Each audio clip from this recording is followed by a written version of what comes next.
Night club की उस रात की चकाचौंध और कोलाहल जिसमें जिंदगी का हर रंग नजर आता है, हंसी मस्ती, संगीत और शराब के नशे में झूमती भीड़, वह एक सामान्य रात नहीं थी। उस भीड़ में कहीं दो चेहरे ऐसे भी मौजूद थे जिनकी आंखों में किसी और ही जंग की चमक थी। वे वहां पार्टी के लिए नहीं आई थी, न तो मौज मस्ती की तलाश में थी, न ही अपने दुखों को भुलाने के लिए आई थी। वे वहां आई थी एक मिशन पर, एक झूठ को बेनकाब करने और एक निर्दोष को न्याय दिलाने के लिए। ये दो महिलाएं थीं, मंगल और कुसुम। ये दो नाम नहीं बल्कि उस रात की सबसे शक्तिशाली सच्चाई बन चुके थे। मंगल, जो अपने आप में एक सशक्त स्त्री का प्रतीक है, हमेशा से अन्याय के खिलाफ आवाज उठाती आई है।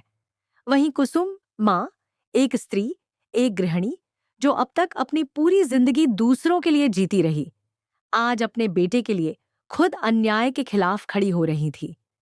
वह नाइट क्लब जैसी जगह पर कभी आई नहीं थी और शायद उसके संस्कारों में यह जगह फिट भी नहीं बैठती थी।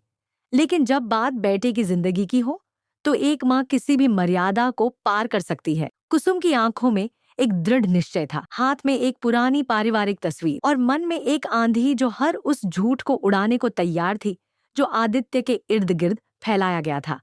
जैसे ही वह क्लब के अंदर दाखिल हुई, गलती से वह फोटो उसके हाथ से गिर पड़ी। वह तस्वीर जमीन पर कुछ सेकंड के लिए पड़ी रही, लेकिन वही सेकंड उस रात का सबसे बड़ा मोड़ बन गया। अनन्या, जो उस क्लब की क्वीन मानी जाती थी, अपने दोस्तों के साथ वहां मौजूद थी।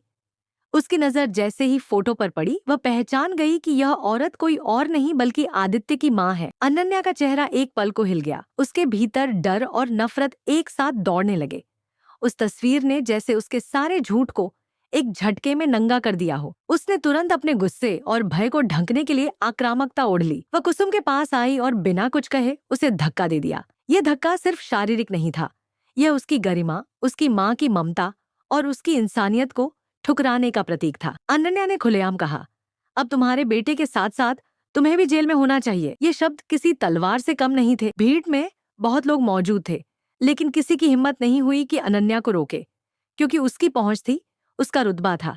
लेकिन तभी एक आवाज पूरे क्लब के शोर को चीरते हुए सामने आई। वह आवाज थी मंगल की। वह अब तक चुपचाप हर चीज को देख रही थी, पर इस अन्याय को देखकर उसका धैर्य टूट गया। वह आगे आई और अनन्या को डांटते हुए बोली, क्या तुम्हें जरा भी शर्म नहीं आती? तुम एक माँ के साथ ऐसा बर्ताव कर रही हो? मंगल की आंखों में गुस्से की आग थी और शब्दों में सच्चाई का वजन, लेकिन अनन्या अब भी अपने घमंड में चूर थी। उसने पलटकर जवाब दिया कि मंगल को तो शुक्रगुजार होना चाहिए कि उसने कुसुम के खिलाफ कंप्लेन नहीं की। मंगल इस जवाब को सुनकर स्तब्ध रह गई, लेकिन इसी क्षण उसे कुछ महसूस हुआ, एक ताजगी, एक स्पष्टता, एक पैटर्न। उसे समझ आ गया कि ये सब अनन्या अकेले नहीं कर सकती। पीछे कोई और है, कोई ऐसा जो उसे लगातार उकसा रहा है, सिखा रहा है कि कैसे झूठ बोलना है, कैसे मासूमों को फंसाना है, कैसे ड्रामा करना है। मंगल की आंखों में जैसे ही ये विचार कौंधा, उसने सब कुछ जोड़ लिया और सारी बातें जा मिली सौम्या से। सौम्या, जो आदित्य के जीवन में एक मददगार बनकर आई थी, असल में उसकी सबसे बड़ी दुश्मन निकली। मंगल ने उसी पल तय किया कि अब इस जाल को और नहीं फैलने दिया जाएगा। वह कुसुम को एक शांत जगह पर ले जाकर पूरी साजिश समझाती है। कैसे सौम्या ने अनन्या को मोहरा बनाया, कैसे उसने झूठे सबूत गढ़े, कैसे उसने आदित्य की प्रतिष्ठा को दांव पर लगाकर अपनी महत्वाकांक्षाएं पूरी करने की कोशिश की। कुसुम पहले यह सब सुनकर अवाक रह जाती है, लेकिन जैसे जैसे उसे समझ आता है कि उसका बेटा कितनी बड़ी साजिश का शिकार हुआ है, उसका चेहरा बदलने लगता है। उसकी आंखों में अब भय नहीं, क्रोध है। वह क्रोध जो एक माँ को अपराज्य बना देता है। अब मंगल और कुसुम एक टीम बन चुके थे। उन्होंने तय किया कि वे सिर्फ भावनाओं से नहीं, सबूतों और तथ्यों से लड़ेंगे।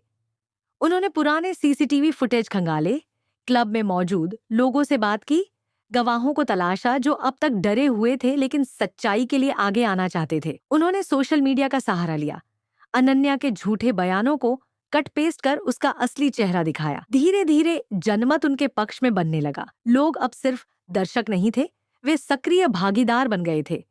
इसी बीच सौम्या को जैसे ही खबर मिली कि मामला उसके गले तक आ चुका है, वह घबराने लगी। उसने अनन्या को एक बार फिर भड़काया कि वह और बड़ा झूठ बोले और भी भावनात्मक ड्रामा करे, लेकिन अब वक्त बदल चुका था। अनन्या की हर चाल असफल होने लगी थी। वह जितना बोलती उतना फंसती जाती। मीडिया, पुलिस और समाज की नजरों में उसका झूठ उजागर होने लगा।